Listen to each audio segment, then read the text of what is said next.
Hey everyone, how's it going? I am Zericon and I am back once again. Things have changed for me since my last video. You see, I think I found love with PC gaming.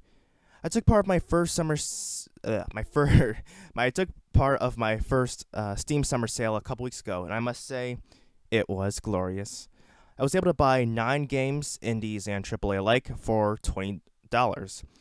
And this completely changed my stance on PC gaming and where I stand in the gaming community. Now, my previous relationship with PC gaming has been pretty poor.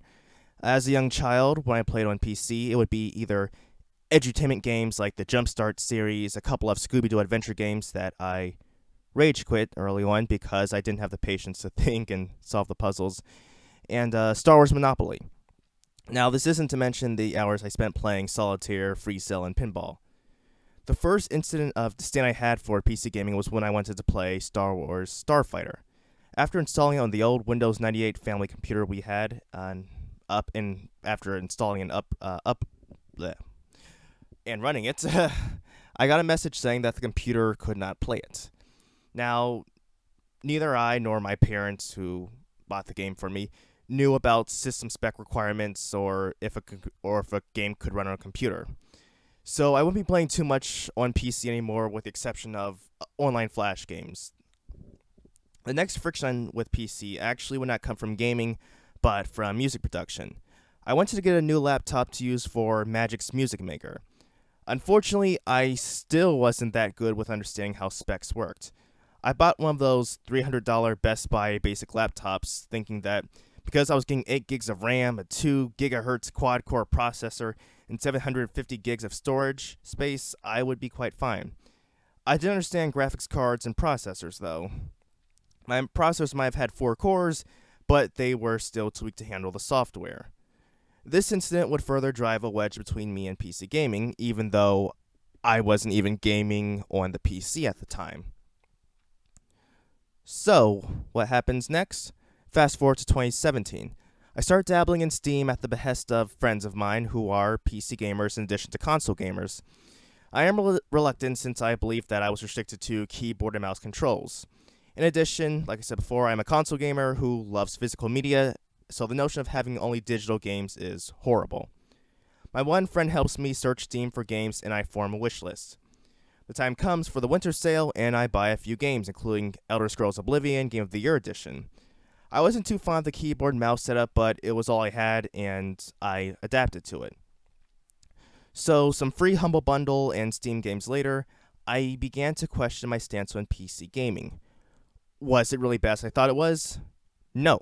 In fact, it's actually improved. I mean, the entirety of me and gaming has just skyrocketed. I mean, I look at my Steam library, and in only 2 years using Steam, I have 27 games on there, and that's just crazy to think. And like I said, a good number of those games were either free or I got them on sale, and that's incredible. Also, I just bought Skyrim too, so I'm starting that for the first time ever, and I'll probably talk about how I feel about that and compare it to Oblivion later on. But it's also great, because I don't have a PS3, Xbox 360, or Xbox One, PS4, or even a Nintendo Switch now. So even with this, cheap, sort of personal household laptop, I'm able to run Skyrim. Now, I'm not able to run it completely at max settings or anything like that, or completely run it at 60 frames, but I'm able to keep it somewhat moderate, and by reducing some of the textures, I was able to keep things running somewhat smoothly. So that's been pretty good for me. And going back to the whole mouse keyboard, I was wrong because I found out that you can for a good number of games, unless you use mods or mod patches like XPatter to help you out with controllers. A good number of games natively support controllers, and then even with Steam, they updated their controller support to include Switch Pro controller, which is what I have. In fact, that's the only controller that I have that's compatible with Steam. So that was a huge benefit right there. So instantly, I just loved it more. So it's really going to change what I think about gaming as a whole, because I'm starting to think, well, why should I get a console? I mean, apart from the exclusives, which I'll be honest, Nintendo's exclusives are the ones that really hold me to them mostly now. And I would really only get a PS4 for Kingdom Hearts 3.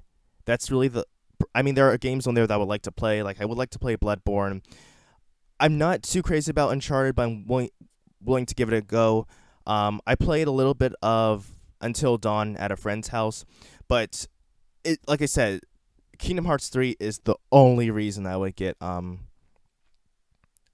PS4, and Xbox doesn't really entice me too much.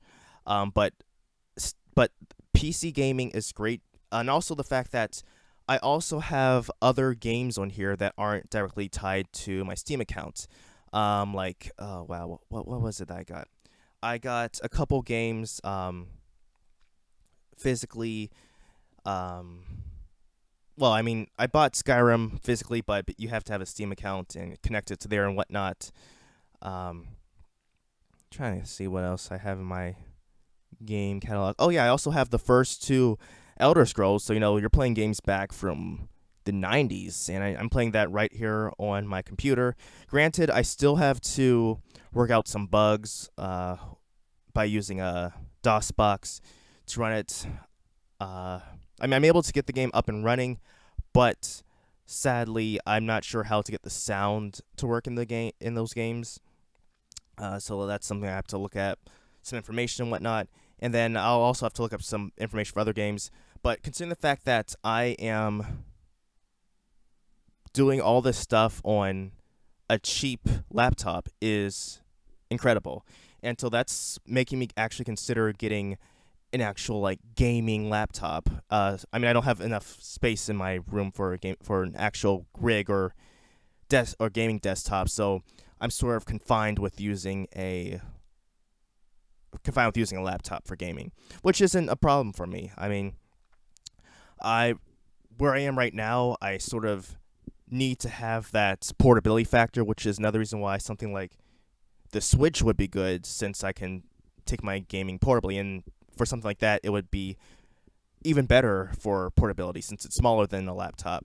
But still, I am just my notions about PC gaming were completely wrong. And in fact, another thing is the fact that it's free. Steam has free online stuff, which I've been debating with some of my coworkers ever since I started doing PC gaming, about the fact that they're paying for PSN and Xbox Live and stuff, and the features like online gaming, for example, should be free. And they're saying that they need to pay to update the servers and stuff and for maintenance. I'm thinking, no, Steam does that all the time. And you talk about your free games, well, you have to pay for your subscription, your PSN or your Xbox Live, in order to get those free games. I get free games from Steam for nothing. I don't have to pay for any subscription first. I just pay for the games. I mean, I just get the games for free. And then also with Humble Bundle, sometimes they release free games, and I got those games free as well. And it's great. And they also talk about discounts and stuff. I'm thinking to myself, Steam has discounts. They have their coveted summer sale. They have their fall, winter sale. Steam has sales all the time. I mean, seriously, I get an email from Steam every other week saying an item in your wish list is on sale. I'm thinking to myself, okay, that's crazy. But yeah, in fact, last week I was playing Stardew Valley with my friends. We were playing, and by the way, I recommend Stardew Valley. It's a great game. It's on every platform right now. And I'm not sure when the multiplayer is coming to consoles, but it is coming, and that's going to make it even better.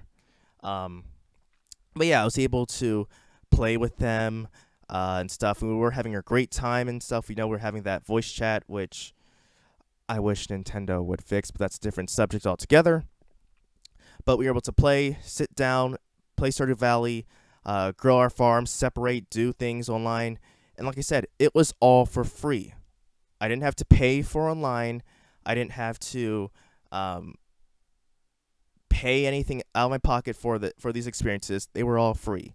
So this has made me think if I really would just completely switch over to PC gaming, which is something that I never thought I would say or even do.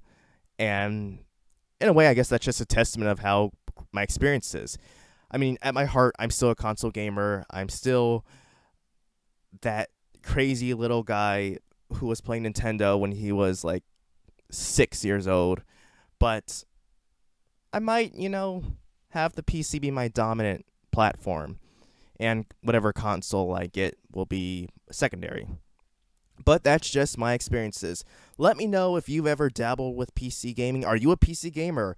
I would love to hear tips from you, like how to get the best out of my stuff. Let me know if there are any laptops that give me hints on stuff on how to do performance tests or try to get the best out of my hardware. But that's it for everyone. So until next time, everyone, I am Zeracon signing off. Have a good one.